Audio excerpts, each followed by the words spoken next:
ఈ తుఫాన్ల వల్ల ఫామ్ దగ్గర ఎంత ఇబ్బంది అయినా గానీ మొక్కల విషయంలో మాత్రం ఇంటి దగ్గర చాలా ప్లేస్ అయిందనమాట. మందారం కొమ్మ అయితే అమ్మ వాళ్ళ ఇంటి దగ్గర తీసుకొచ్చి నాటాను అనమాట. నిన్న మొన్న వర్షాలల్లా చాలా బాగా ఎనుకుంది, అసలు మొగ్గలు కూడా తొడుగుతుంది. ఇంకా ఈ కరివేపాకు మొక్కలు అయితే ఎన్ని తీసుకొచ్చి నాటిన ఎనుకుంటలేవు అనమాట. దీని మీద కూడా ఆశలు వదిలేసుకున్నా నేను. కానీ నిన్న మొన్న వర్షాలల్లా మంచిగా ఎనుకొని ఇప్పుడు ఎగురులు వస్తుంది అనమాట కొమ్మలు. ఇంకేదైతే నందివర్ధనం మొక్క అనమాట. అమ్మమ్మ ఒక కొమ్మ ఇచ్చింది, దేవుడి పూజలకి ఇట్లా బాగా వనుకొస్తే పూలు తీసుకెళ్ళమ్మా అంటే తీసుకొచ్చి నాటాను అనమాట. ఒక కొమ్మ మంచిగా ఎనుకున్నది. ఇవి కూడా ఇంతకు ముందు చాలా నాటినా కానీ ఫస్ట్ టైం ఇప్పుడే ఎనుకుంది అనమాట. ఇదైతే తమలపాకు మొక్క. ఇవి కూడా ఎన్ని తీసుకొచ్చి నాటినా వేనుకోలేదు, అసలు ఫస్ట్ టైం అనమాట. ఇది కూడా బతికి మంచి ఎగురులు వస్తుంది. ఈ చిట్టి గులాబీ మొక్క అయితే రేణుక పక్కింటి వాళ్ళ దగ్గర తీసుకొచ్చి నాటిందనమాట. ఒక కొమ్మ మంచి ఏనుకున్నది, అది కూడా పువ్వులు వస్తుంది ఇప్పుడు. తమలపాకు తీగ తప్ప మిగిలినవన్నీ కొమ్మలే అనమాట. ఈ మధ్య వర్షాకాలంలోనే నాటినం తీసుకొచ్చి, ఎంత బాగా ఎనుకున్నాయో. మొగ్గలు కూడా తొడుగుతున్నాయి ఇప్పుడిప్పుడే. ఈ గులాబీ మొక్కనైతే మా ఆయన్ని ఎంతో రిక్వెస్ట్ చేసుకున్నా అనమాట నేను. ఎన్ని మొక్కలు కొంటావు, ఎన్ని గానం నాటుతావు, ఇంటి ముందల ప్లేసే లేదంటాడు అసలు. ఎందుకో తెలియదు కానీ నాకు మొక్కల దగ్గర టైం స్పెండ్ చేయడం అంటే చాలా ఇష్టం అనమాట. గ్రీనరీ అంతా చూస్తూ ఉంటే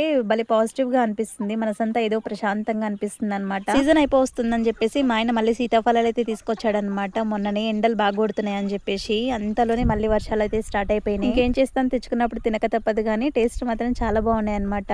ఓకే అండి, వీడియో నచ్చితే గనక ప్లీజ్ లైక్ చేసి సబ్స్క్రైబ్ చేసుకొని వెళ్ళండి. Thank you so much.